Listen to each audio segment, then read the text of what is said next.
Tembaga merupakan salah satu logam yang paling banyak digunakan dalam kehidupan sehari-hari dan industri. Kegunaannya yang luas mencakup pembuatan logam campuran hingga aplikasi dalam berbagai bidang. Namun, proses untuk memperoleh tembaga cukup rumit dan panjang. Dan pada video kali ini, kami akan menunjukkan proses menakjubkan tentang bagaimana tembaga tersebut dibuat.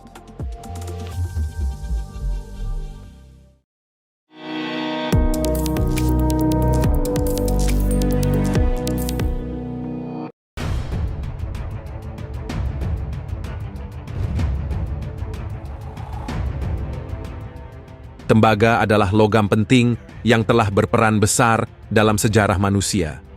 Diperkirakan telah digunakan sejak 10.000 tahun yang lalu. Tembaga dipercaya sebagai material yang memicu perkembangan manusia dari zaman batu. Setiap tahunnya, hampir 12 juta ton tembaga digunakan secara global.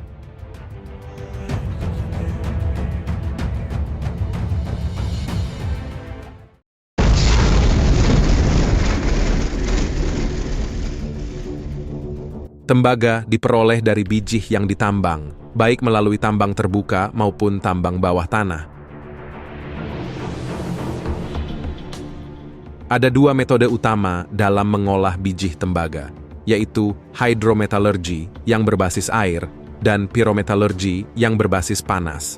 Dalam metode pyrometallurgy, biji yang ditambang diangkut ke tempat penghancuran raksasa atau giant crusher dan dihancurkan menjadi bebatuan kecil. Kemudian, biji yang dihancurkan dikirim ke bangunan konsentrator,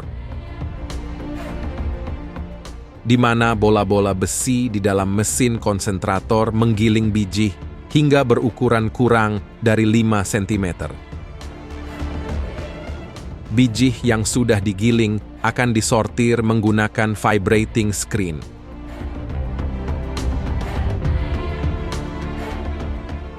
Biji dengan ukuran yang sesuai akan jatuh ke bawah untuk diproses lebih lanjut, sedangkan yang masih terlalu besar akan dihancurkan lagi sebelum dibawa ke mesin milling.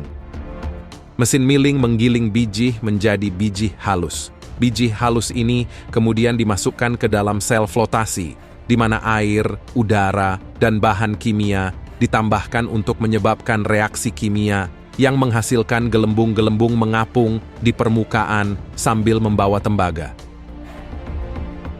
Tembaga pada gelembung ini memiliki kemurnian sekitar 25%.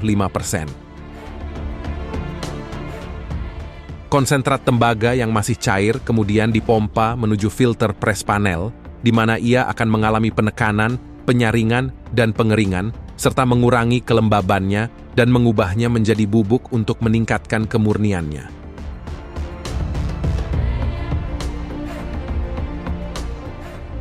Konsentrat tembaga yang telah menjadi bubuk dibawa melalui konveyor menuju electric furnace dan dipanaskan hingga suhu 1200 derajat Celcius.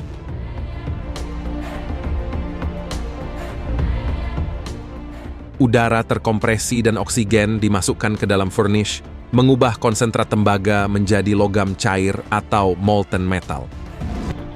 Proses ini juga menghasilkan sulfur dalam bentuk gas dan slag atau limbah, yang terdiri dari besi dan silika. Sulfur yang terikat pada molten metal diubah menjadi gas dan dapat diolah menjadi asam sulfat untuk digunakan dalam produk lain. Slag yang lebih ringan berada di atas molten metal dan akan dikeluarkan dari furnace untuk dibuang ke area yang telah disediakan. Di area pembuangan, slag disiram air selama 30 jam hingga mengeras, kemudian dihancurkan. Slag ini masih bisa diproses lagi karena masih mengandung tembaga dan logam berharga lainnya.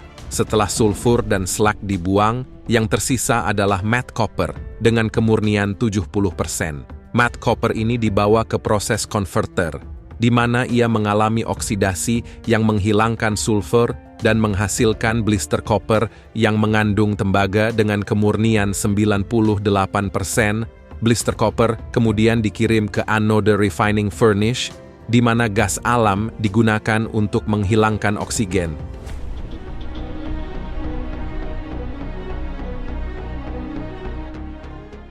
Setelah itu, blister copper menuju ke tempat casting untuk dipendinginan, menghasilkan anoda dengan kemurnian 99%.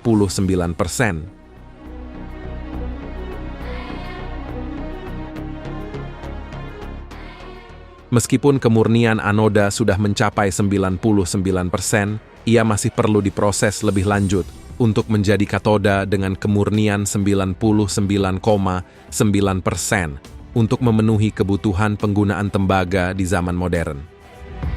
Anoda dikirim ke fasilitas elektrolisis, di mana plat anoda dimasukkan ke dalam tangki elektrolit bersama plat stainless steel. Kemudian, arus listrik dialirkan selama proses elektrolisis, di mana tembaga murni pada plat anoda akan larut dan menempel pada plat stainless steel menjadi katoda tembaga dengan kemurnian 99,9%. Plat anoda berada di dalam tangki elektrolisis selama 21 hari, sedangkan plat katoda diangkat setelah 7 hari dan digantikan dengan plat baru. Plat katoda kemudian dibawa ke mesin striping, di mana tembaga murni yang menempel pada plat dipisahkan menggunakan pisau khusus. Setiap katoda terdiri dari 2 plat tembaga murni. Plat tembaga murni yang sudah dipisahkan dikemas, diberi label, dan dikirim ke konsumen.